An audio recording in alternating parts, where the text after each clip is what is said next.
Hello and welcome back to Nerd News Today Toy Fair 2021. And now joining us on the other side of the screen, we have the CEO of Toyfinity, Mr. John Kent. John, how's it going today? Good. How are you doing today? I'm doing all right. Thanks so much for being here. So we're going to talk all about the different things that Toyfinity is doing in the Glyos range of figures. But first, I got to ask you, what was your favorite toy as a kid growing up? Depends on what year. Um, when it was Star Wars time, I loved X-Wing Luke the most. And once G.I. Joe came out, it was a toss-up between Snake Eyes and Flash. I think that he carried through most of the decade. But as a kid, you're always looking at some new thing. How can you beat the original Soundwave? That was a Christmas where my parents got me Soundwave and all the cassettes. I don't know how long I played with it for, but it was so beaten by the time that adulthood rolled around, I had to get a new one. So you guys at Toyfinity are predominantly working in the world of Glyos figures, and we haven't really talked much about Glyos here in this channel. It's something I do like and I have an interest in, but again, rather new thing here to discuss in the channel. So can we first kind of start things off and kind of define what a Glyos figure is? Were you active in the toy scene in the 90s? As a young collector, I guess, kind of, sort of, yeah. In the Tow Marts magazines, they had these ads, and it was advertising a line called the Hardcore, the first toy line for collectors by collectors, and all this hyperbole, right? And what it's turned into, if you read through the old Tow Marts archives, is someone taking hundreds and hundreds of dollars from collectors and never delivering them a product because it's massively difficult to make toys overall. And to make them independently, you're relying on a lot of different factors. Where are they going to be produced? What kind of materials you're going to use? Can you trust the factory? And so on. So independent toys, unlike independent film, independent music, haven't really been a thing, right? During the 2000s, Matt Dowdy, who is the father of the Glyos system and the owner of O'Neill Design, was customizing figures. So he loved all the different old toy lines like we do, and decided that he was going to make all different kind of customs of his own original characters. When you get to a certain level, like if you read old Toy Fair magazines, there were guys like Charlie Flatt who had customized so many Migos that people were like, oh, I would definitely buy this if you made it, right? But going from making one of something to 400 Draculas, I think that was the only figure he actually did get to market. Is a lot different of an animal in terms of cost and difficulty. So Matt decided that he was going to make his own resin action figures, but he wanted them to be articulated. It's not easy to make resin articulated figures, right? As we've seen over the years from the kind of mix and match art toys that people put out that are just one solid body. They don't move at all. They're meant to be looked at. But Matt wanted to make actual toys. He liked minifigures, and he made series and would go to San Diego and different conventions to see what the reaction would be. And he could sell a number of pieces, but the amount of work that went into doing a resin figure was incredibly difficult. How do you even price it?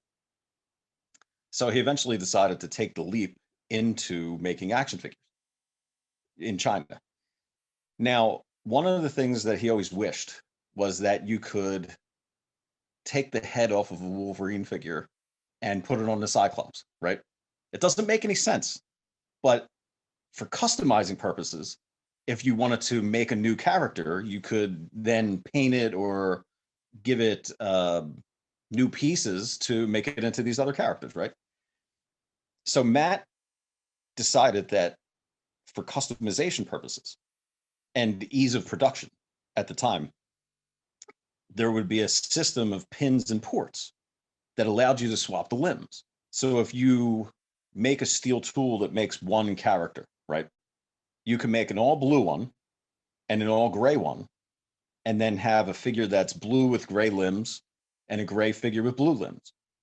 And the more variants that you would put out, the greater the variety of customization that you could do to make it your character. So they're essentially kind of like the first modular figure, if you will, that really got out there.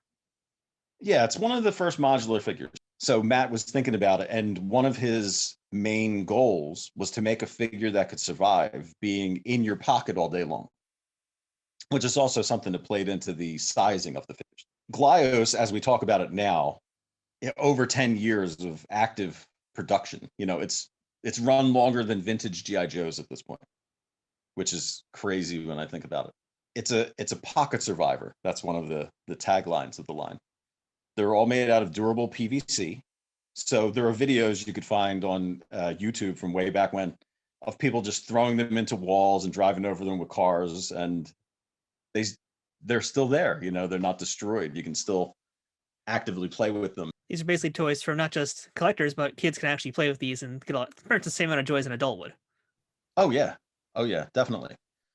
And Matt himself, his line is called Glyos, but it's also the Glyos system is the pins and the ports.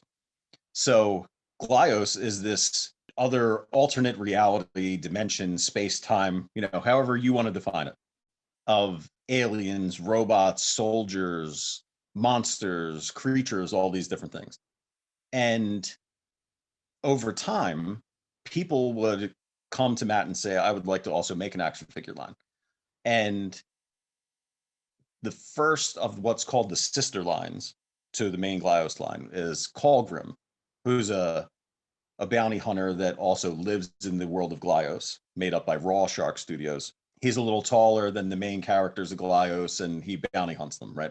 Then other makers would come along and say, I want to be part of making independent toys. And they would utilize the system so you could interchange all these pieces, creating a gigantic parts library for a number of different types of characters and aesthetics. So now, where does John Kent fit into all this here? Were you a toy maker, someone who's interested in just collecting? What were you doing before this? I had a job in public government, was kind of bored and really thinking about what I wanted to do with my life as we all do.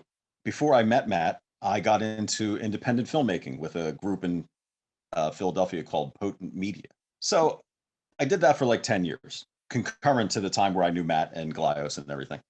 But I wanted to make a toy line because I love toys. I've collected most of the major lines since Kenner Star Wars and taken them almost to the logical extremes and beyond. I wouldn't consider it something elitist where you're just trying to get an entire collection and spend all the money that's humanly possible. It's about the fun of collecting. For me, it's about a story. And I was finding that I wanted to tell this story. So I was developing my own original IP that would be similar to Glyos. Uh, and it was like influenced by GI Joe and space, like a soldier in space and the characters that would be around this soldier. Something very strange happened, technology based, where I had a lot of saved searches on eBay, and one of my saved searches was for Roboforce. There was 1 week where I got no emails about saved searches, and I thought just no listings had been done, but it turned out that something was misfiring. So I went back and looked at the completed auctions, and what I found was a prototype of a never released Roboforce character had sold during that week, right? For like $25. And I was furious because I should have had that, right? The character was named Tiltor, and he was from the second series of Roboforce. He had an amazing power action of being able to lean forward or backwards because vintage Roboforces do nothing but suction cup and hug each other to death. Being able to actually just bend back and forth is like a big, big deal. Yeah.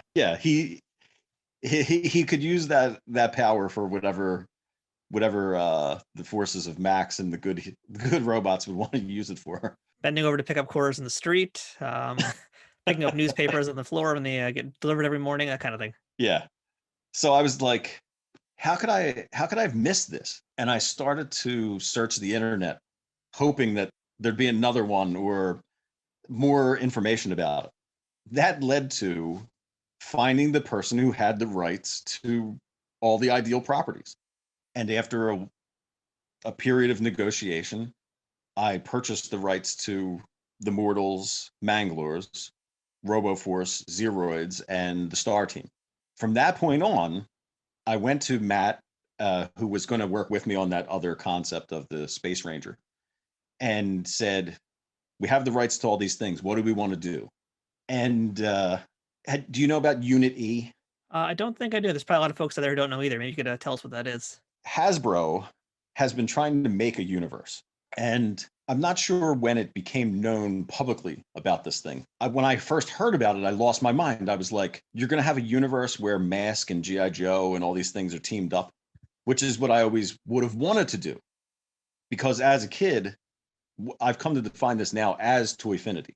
People want to tell you how to play with your toys, right? Don't mix GI Joe and Star Wars and superpowers. They're not in scale to each other, right? You do whatever you want.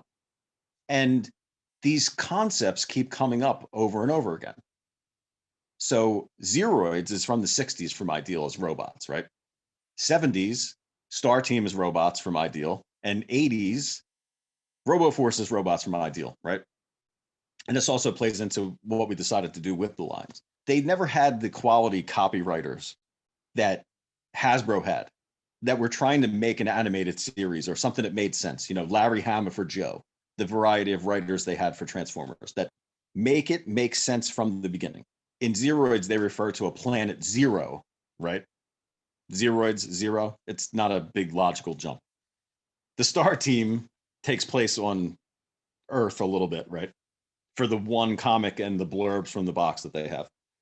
And then Roboforce is on a planet called Zeton. So it wasn't a big logical jump to say planet zero is Zeton, and all these robots are actually the same planet of robots over a different time.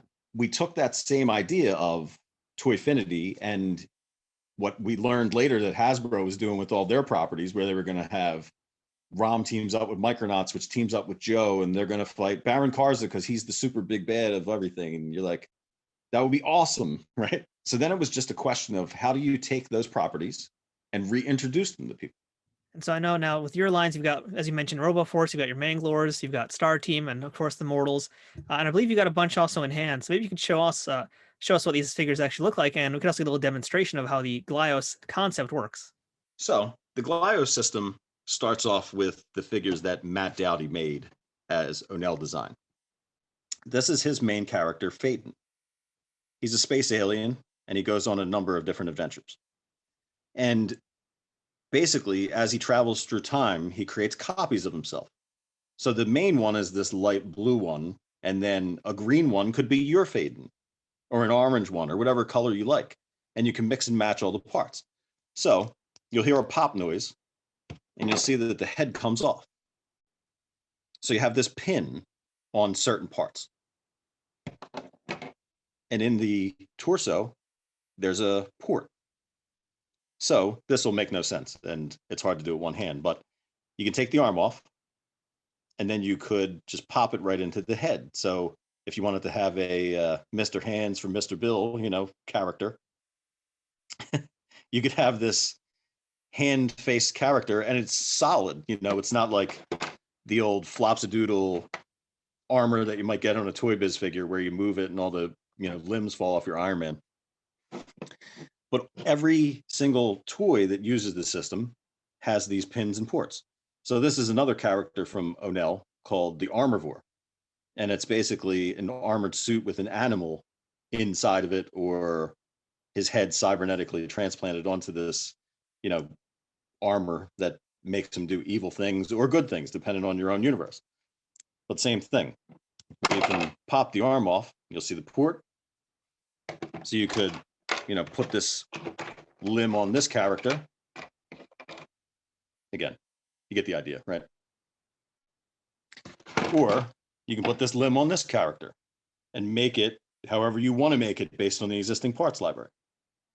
Now, O'Neill themselves has done multiple figures. I mean, I think there are around 20 unique tools now that each one represents a character of some kind. But over time, the other makers have come in and made their own Glyos line. So here's a character called the Zullen. This is a completely different company, but they also use the Glyos system. So you'll see the pin and the port. If you love this head, but you want it on this body, you take the head off, put it on this body. Warlords of War and Battle Tribes both use this kind of standard buck body to give you a more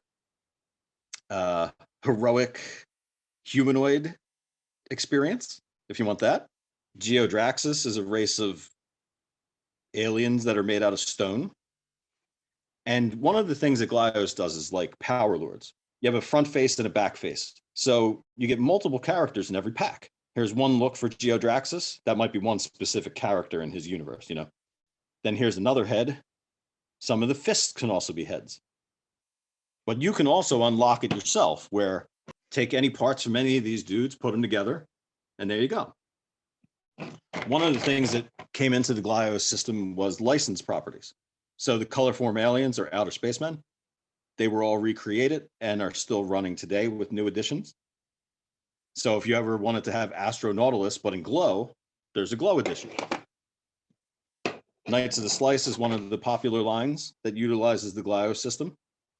And their aesthetic's a little different, where it's more of a humanoid experience, and they're not meant for the intense building that you might get from a Geodraxis or a Roboforce kit, which we're about to look at, but mainly about swapping limbs. So you get a blue version of this guy and a red version and this humanoid one, and then make your edition however you want. And here's one more of this family, the AV robot. But again, and it's durable. People have torn these pegs, right? I don't know what they're doing, but they're doing it from time to time. It's very durable. No damage. All high quality PVC.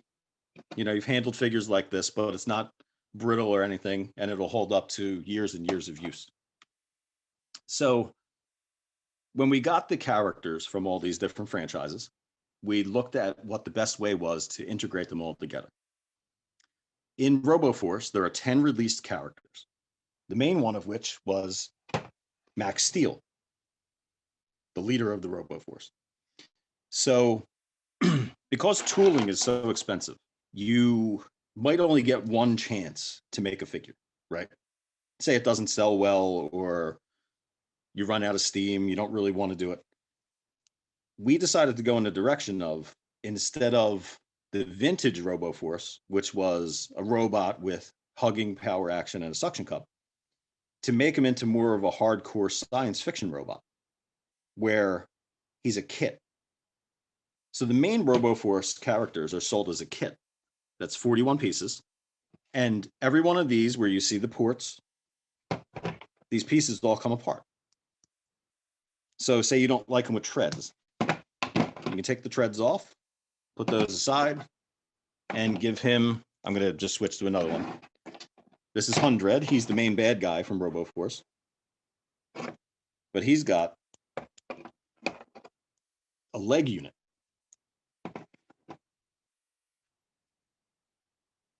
So now, if you want to play with one of the other Glyos system family toys, or any 3 3/4 action figure, you can have a robot that's imposing to a smaller figure, or, you know, in a decent scale. You know, Radic here, he's like a 4-inch figure, so you can see the difference. But if you wanted to make an evil version of Max, these kits all come with the same parts, so you can make an all-black Max. That's the evil Max. You know, something we don't explore in the storyline usually, but you can make it however you want. We just finally completed the vintage 10 with Blazer. Now they're all made out of the same parts, right? But they don't look identical to each other, because you put on some different tampos, you do the color hits a little differently. This is one of the pieces for Sentinel. And then on the back of his head is Enemy, which is one of the main bad guys from the line. You can see the leg units are his water shooting backpack, you know, power action things, and he's got guns. The treads are configured a little differently. He's taller because you use the Max headpiece to make him taller. But if you mix and match the parts a little differently, you can make Cruel. He's a bigger character. He's evil, you know, and this is the Dread Trooper. He's one of the new additions to the mythos.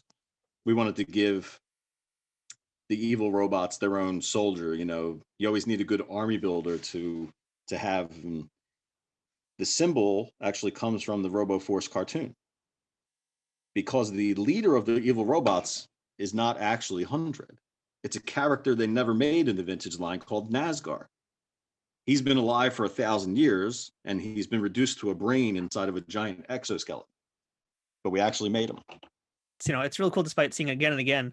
It works out really amazingly. And it's such a unique thing despite recycling the same parts. With the modular pieces, when we decided we wanted to make Nazgar, we actually made one of the other characters from our lines, the Zeroid. Now, this is in the classic Zintar colorway. He was a 60s robot originally, but we've upgraded him to be more, again, science fiction robot, harder edges. And a vintage Zeroid is like a 1950s car, as a robot, which is cool. And maybe someday we'll eventually do some figures that look like those. But for now, this is the approach we take. So if you have say you bought 2 kits, you buy a Roboforce kit and a Zeroid kit, all you need is a brain and you can make a Nazgar because they're all sharing the same parts.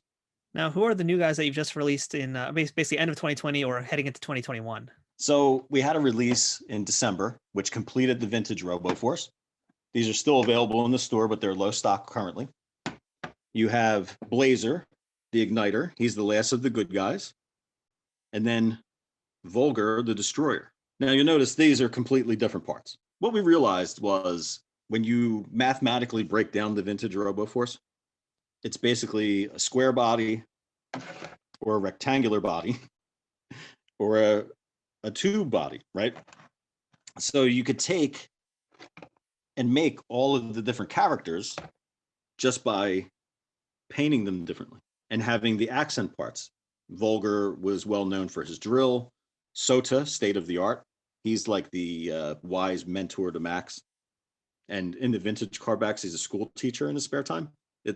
Again, insane. He's got a what we call the bread box up here that has his targeting sight on it. But these are basically the same figure. And they're a kit, so they all come. He has these parts and he has these parts. Now this is a completely original character that was not inspired by anything. I just want you to know that before you say it. The Knight of Darkness.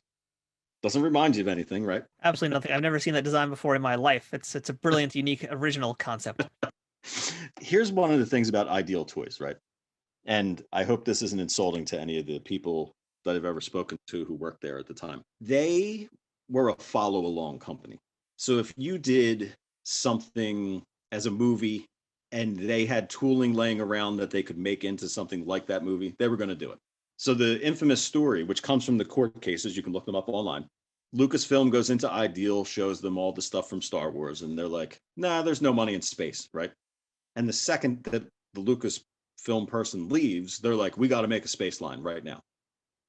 And they had made Zeroids in the 60s, right? They had a character named Zog, who was the leader of the Zeroids. And by the way, right now in hand, you've got yourself one of the Mortals. So that's another one of the big franchises that you have. Can you tell us about what they are? Mortals are little creatures, which are from the planet Uzlek, and they're going through an evolutionary process. They've started out, they love to eat and have fun and play, but they've found that there are bad things on their planet. And soon they're going to evolve into another form, which hopefully will lead us into the final franchise, which we have not released any figures from yet, Manglers. What we did with Mortals is we did a reproduction set of the original 10, and we're currently working on some new designs. Very cool. So are any of those things available for pre-order right now? We don't do pre-orders here. They're basically manufactured and then put into the store at random times throughout the year. We will have a new release coming up next month with a new Roboforce edition and a new Zeroids edition. And currently available, we have Blazer and Vulgar and a couple of different editions of Mortals. All right, very cool.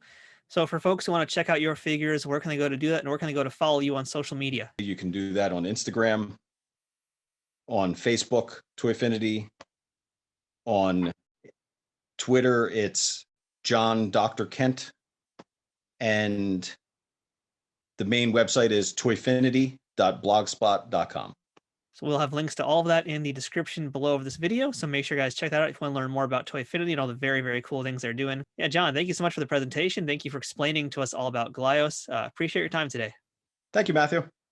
And for everybody out there who's watching, do make sure you check out all the stuff in Toyfinity. Go follow them on social media. Some really, really cool stuff. And yeah, it's like the Hunger Games when new toys release. So make sure you jump on that when it happens. So stay tuned. We got more nerd news today. Toy Fair 2021 coming right up. Thanks for watching.